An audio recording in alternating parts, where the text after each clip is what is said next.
더불어민주당 소속 김영현 의원입니다. 정부와 지자체는 주요 정책이나 사업의 당위성을 확보하고 효율적인 추진 방안을 마련하고자 다양한 용역을 추진합니다. 용역은 이후 대규모 예산이 수반되는 점에서 그 기능이 매우 중요하지만 안타깝게도 우리 시 용역관리는 상당한 보완이 필요해 대책 마련을 촉구하고자 합니다.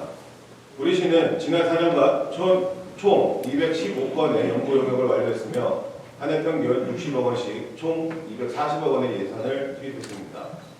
용역은 사전에 심의위원회를 통한 의결 절차를 거치게 되는데 총 25명의 위원 중 과반을 넘는 당원직은 참석률이 높은 반면 외부 위촉직의 참석은 매우 저조하여 외부위원으로서 의결권 행사가 무의미했습니다.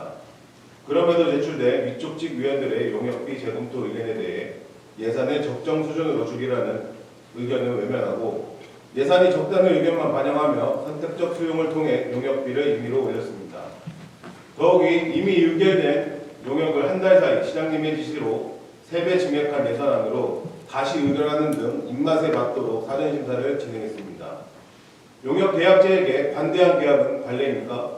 한 예로 지난 2023년에 발주한 3억이라는 큰 용역비 원가는 기준 단가의 참여율을 반영하면 7천만 원의 인건비가 반영되어야 하지만 2억 1천만 원을 인건비로 계상하여 약 1억 4천만 원을 과편상한 사례가 있으며 업체의 과실로 지연 배상금을 징수한 업체의 용역에 대해 우수하다는 평가가 이루어져 평가에 대한 신뢰도가 떨어졌습니다. 또 다른 문제는 용역관리 조례에 따라 외부 전문가를 지정하여 완료 후 3개월 이내 평가를 실시하고 지체 없이 내용과 평가 결과를 공개해야 하지만 평가를 실시하지 않은 용역은 18건이며 48건은 공개도 하지 않았습니다. 이뿐만이 아닙니다.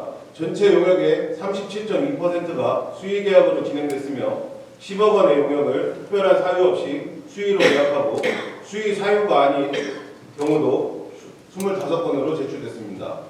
심지어 85억 원을 들여 진행한 46건의 용역은 활용 결과를 확인할 수 없었습니다.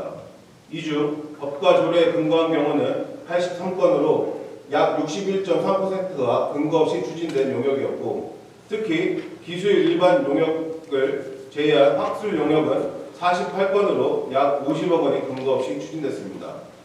발주하는 기관의 의중에 따라 용역 결과가 좌우돼 개연성이 매우 높은 현실에서 높은 비율의 수의계약과 부실한 용역 관리는 매우 유감입니다.